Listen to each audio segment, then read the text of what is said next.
श्री नवनाथ भक्तिसार अध्याय 31. या अध्यायाच्या नित्य पठनाने श्रवणाने नवनाथांची आपल्यावरती आणि आपल्या कुटुंबावरती कृपा झाल्याशिवाय राहणार नाही. अध्यायाला सुरुवात होते. गतगोष्टीचा भुजावंतीला पश्चाताप झाला व ती प्राणघातास तयार झाली. परंतु दासीने तिला सांगितले, तुला जीव देण्याचे काहीही कारण नाही. ज्याप्रमाणे ईश्वरी संकेत असेल तसेच घडून येईल. उगाच खंत करत बसू नको. स्वस्थपणाने जाऊन झोप.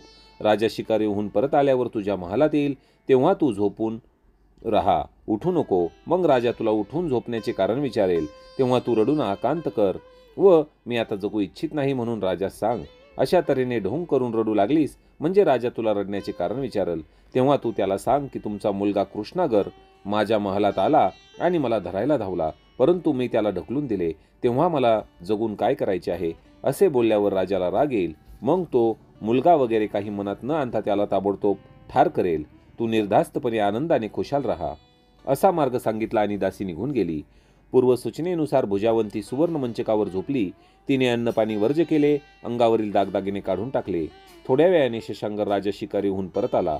नेहमीप्रमाणे भुजावंती पंचारती घेऊन आली नाही म्हणून राजाने तिची दासीजवळ चौकशी केली. तेव्हा ती म्हणाली की राणी कसल्या दुःखाने दुखावली आहे ते कळत नाही, पण ती मंचकावर स्वस्थ निजली आहे. दासीचे बोलणे ऐकताच राजा भुजावंतीच्या महालात गेला. तेथे पूर्वी ठरल्याप्रमाणे ती पलंगावर निजली होती. राजाने तिला निजण्याचे कारण विचारले, तेव्हा ती काहीच न बोलता रडू लागली. त्यामुळे राजाला अधिकच कळवळा आला व त्याने तिला जवळ घेतले. तो पुन्हा पुन्हा विचारू लागला. तो म्हणाला, सखे, इतके दुःख करण्याचे कारण काय? तुला कोणी त्रास दिला का? तसे मला त्याचे न केवळ नाव सांग, म्हणजे त्याला होत्याचा नव्हता करून टाकतो. तू माझी पट्टराणी असताना तुला काचणी कोणाची?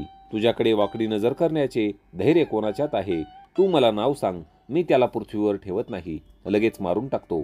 राजाचे आश्वासन ऐकून भुजावंतीला समाधान वाटले. मग ती म्हणाली, महाराज, तुमच्या मुलाची बुद्धी भ्रष्ट झाली आहे. तुम्ही शिकारीला गेल्यावर इथे कोणी नाही असे पाहून तो माझ्या महालात आला. माझा हात धरून मला म्हणाला की माझी इच्छा पूर्ण कर. त्याची कामवासना पाहून मी माझा हात युक्तीने सोडून घेतला आणि पळत दुसऱ्या महालात गेले. तेव्हाची माझी अवस्था मी सांगू शकत नाही. चालता चालता पडलेली, पण तशीच धडपडत उठले व पळाले. एकदाची महालात येऊन पोहोचले आणि दार लावून घेतले. तेव्हा त्याचा काहीच इलाज चालेनासा झाल्यावर तो निघून गेला. आता मला जगायची इच्छा नाही, पण मरण्यापूर्वी एकदा तुमचे दर्शन घ्यावे म्हणून हा प्राण रक्षण केला आहे. भुजावंतीचे हे बोलणे ऐकून राजाचा क्रोध अनावर झाला. त्याचे डोळे लाल झाले. राजवाड्याच्या बाहेर येऊन राजपुत्र कृष्णागरास मारून जाळून टाकण्याची किंवा हातपाय तोडून त्याला लांब टाकून देण्याबद्दल त्याने सेवकांना आज्ञा केली. राजाची ती विचित्र आज्ञा ऐकून सेवक मुलाला घेऊन स्मशानात गेले व तेथे नेल्याची बातमी त्या सेवकांनी परत येऊन राजाला सांगितली. राजाचे सेवक फार चतुर होते. राजाने आपल्याला मुलाला मारून टाकण्याची ही भयंकर आज्ञा रागाच्या भरात दिली आहे हे त्यांनी ओळखले होते. त्याला मारले आणि राजाचा राग शांत झाला तर काय अनर्थ होईल हे सांगता येत नाही, असे विचार त्यांच्या मनात येऊ लागले. त्यामुळे ते परत राजाकडे गेले, पण राजाचा निर्णय बदलला नाही. राजाचा निश्चय पाहिल्यावर सेवकही निष्ठुर झाले व त्यांनी कृष्णागराला चव्हाट्यावर नेऊन सुवर्णाच्या चौरंगावर बसवले व त्याचे चराठ्याने हातपाय बांधून टाकले. कृष्णागराला चव्हाट्यावर नेल्याची वार्ता वाऱ्यासारखी गावात पसरली. तेव्हा सगळे गावकरी झुंडीने त्याला पाहायला गर्दी करू लागले. काही जण रदबदली करून राजाचा हुकूम फिरवण्यासाठी राजवाड्यात गेले, पण राजाचा भयंकर क्रोध पाहून कोणालाही राजाजवळ ती गोष्ट काढण्याचा धीर होईना. इकडे राजाज्ञेचे पालन करण्यासाठी सेवकांनी कृष्णागराचे हातपाय तोडले आणि ते निघून गेले. त्यामुळे तिथे एक आकांत झाला. कोणी कोणाला विचारीना कृष्णागर बेशुद्ध होऊन पडला. त्याचे डोळे पांढरे झाले, जीव कासावीस झाला, घशाला कोरड पडली, तोंडातून फेस निघू लागला. कृष्णागराची ती अवस्था पाहून गावातील लोकांना फार दुःख झाले. म्हातारपणी राजाला चळ लागला असे म्हणून लोकांनी शशांकराला दोष दिला. त्यावेळी सहज गोरक्षनाथ व मच्छिनाथ तिथे आले होते. गर्दी कशाची हे पाहण्यासाठी ते चव्हाट्यावर आले. तेथे कृष्णागरास अशा विकल अवस्थेत पडलेला पाहून गोरक्षनाथांनी मच्छिंद्रनाथांना सर्व हकीकत सांगितली. ते ऐकून मच्छिंद्रनाथाला त्यांची दया आली. त्यांनी लोकांकडून सर्व माहिती काढून घेतली व मग अंतर्दृष्टीने ते पाहू लागले. तेव्हा त्यांना सर्व खरा प्रकार कळला. त्यामुळे मच्छिंद्रनाथांचा क्रोध अनावर झाला. त्यांना वाटले की राजाने मूर्खपणाने बायकोच्या बोलण्यावर विश्वास ठेवून निर्दोष मुलाचा घात केला. नंतर गोरक्षनाथांनीही अंतर्दृष्टीने कृष्णागराचा सर्व वृत्तांत जाणला आणि त्याला नावारूपास आणून प्रसिद्ध करावे म्हणून त्यांनी मच्छिंद्रनाथाला सुचवले. त्यांनी कृष्णागरास त्या भयानक अवस्थेत चौरंगावर पाहिल्यामुळे त्याचे नाव चौरंगीनाथ असे ठेवले. राजवाड्यात जाऊन राजाकडून ह्याला मागून घ्यावे आणि नाथपंथाची दीक्षा द्यावी असे गोरक्षनाथांनी मच्छिनाथांना सुचवले. परंतु राजा राणीला आपले सामर्थ्य दाखवून मगच हा कृष्णागर शिवपुत्र घेऊन जावे असे मच्छिनाथांचे म्हणणे पडले. परंतु गोरक्षनाथांना हे मान्य नव्हते. ते म्हणाले, प्रथम चौरंगीला घेऊन जाऊ, त्याला नाथपंथाची दीक्षा देऊ, सर्व विद्यांमध्ये त्याला प्रवीण करू आणि त्याच्याच हातून राजाला सामर्थ्य दाखवू. त्या व्याभिचारी राणीला चामुंडेला अर्पण करू. सध्या तरी युक्तीने राजाचे मन वळवून त्यांच्याजवळ त्याला मागून घेऊ. गोरक्षनाथांचे हे म्हणणे मच्छिनाथांनी मान्य केले आणि लगेच ते राजवाड्यात गेले. त्यांनी द्वारपालांना आपली नावे सांगून आपण राजाची भेट घेण्यासाठी आलो आहोत असा निरोप पाठवला.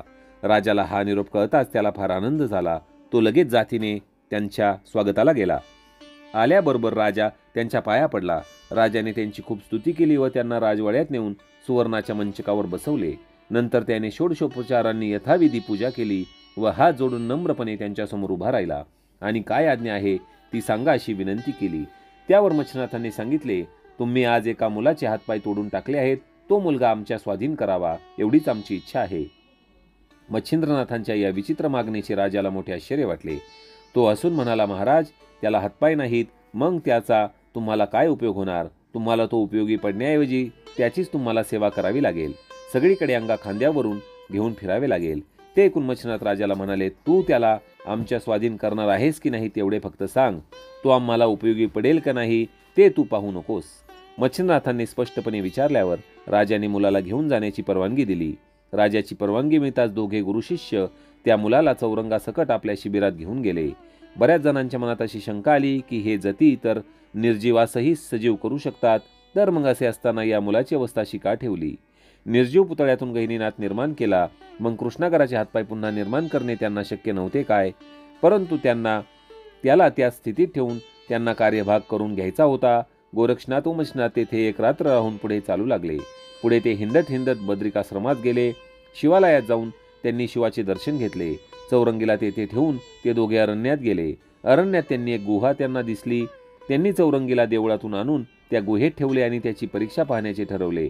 त्या गुहेच्या तोंडाशी एक भले मोठे झाड होते. त्या झाडाच्या सावलीत ते तिघेही बसले. तेव्हा चौरंगीला नाथ दीक्षा देण्याची मच्छिनाथांनी गोरक्षनाथांना आज्ञा केली. गुरुची आज्ञा ऐकून गोरक्षनाथ त्यावर म्हणाले की चौरंगीनाथांचे तप पाहून मगच मी त्यांना अनुग्रह देईल. मच्छिनाथांना शिष्याचे हे म्हणणे लगेच पटले.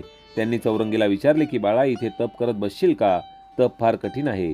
तेव्हा चौरंगी कसलाही विचार न करता म्हणाला, तुम्ही ठेवाल तिथे आनंदाने राहील. सांगाल ते मी करेल, पण एकच विनंती आहे की तुम्ही कोठेही जा, पण माझे कुर्यदृष्टीने रक्षण करा. एवढे मला दिलेत की माझे कल्याण झाले. मच्छिंद्रनाथांनी चौरंगीने केलेली विनंती आनंदाने मान्य केली. मग त्याला गुहेत ठेवून तप कसे करायचे ते समजावून सांगितले. मच्छिनाथ म्हणाले, तू येथे बसून दृष्टी एकसारखी या समोरच्या शिळेवर ठेव. जर नजर दुसरीकडे गेली तर तो दगड अंगावर पडून नाहक मरण पावशील आणि शरीराचे चूर्ण होईल. त्यामुळे आपल्याला जी काम करायची आहे ती जशीच्या तशीच राहून जातील. तेव्हा फार सावधगिरीने राहा व आपले हित यातून साधून घे. मग त्यांनी त्याला एक मंत्र सांगून त्याचा जप करायला सांगितला. गोरक्षनाथांनी त्याला एक फळ खायला दिले व सांगितले, ही फळे खाऊन तू गुजरान कर, मंत्र जपून तप कर आणि नजर सतत वर ठेवून जीवाचे रक्षण कर. आम्ही लवकरच तीर्थयात्रा उरकून परत येऊ. याप्रमाणे चौरंगीनाथांना सांगून ते दोघे बाहेर पडले. त्यांनी गुहेच्या तोंडाशी एक शिळा ठेवली. मग गोरक्षनाथांनी चामुंडेचे स्मरण करताच ती भूतलावावर उपस्थित झाली. तेव्हा गोरक्षनाथ तिला म्हणाले, या गुहेत एक जीव आहे, त्याच्यासाठी तू नित्य फळे आणून देत जा, म्हणजे तो ती खाऊन पोट भरेल. परंतु त्याला हे समजता कामा नये. चामुंडेला हे काम सांगून ते गिरनार पर्वतावर गेले. चामुंडा आज्ञेप्रमाणे बिनचूक काम करत असे. चौरंगीला मात्र दगड अंगावर पडेल याची सतत भीती होती व गोरक्षनाथांनीही त्या दगडाबद्दल फार सावध राहण्यास बजावले होते. एकसारखी नजर वर लावायला सांगितल्या कारणाने त्याला फळ खाण्याचेही भान राहत नसे. तो फक्त हवा खाऊन राहत असे. नजर हलू नये म्हणून अंग सुद्धा हलवत नसे. त्याचे लक्ष योग साधनेकडे असल्याने शरीर कृश होऊन केवळ हाडांचा सापळा तेवढा उरला. अशा तऱ्हेने चौरंगीनाथ फार कठोर तपश्चर्या करत राहिले. अशा प्रकारे श्रोते हो, श्री नवनाथ भक्तिसारचा अध्याय 31 इथे समाप्त झाला आहे. उर्वरित कथा पाहणार आपण अध्याय 32 मध्ये. अलख निरंजन आदेश.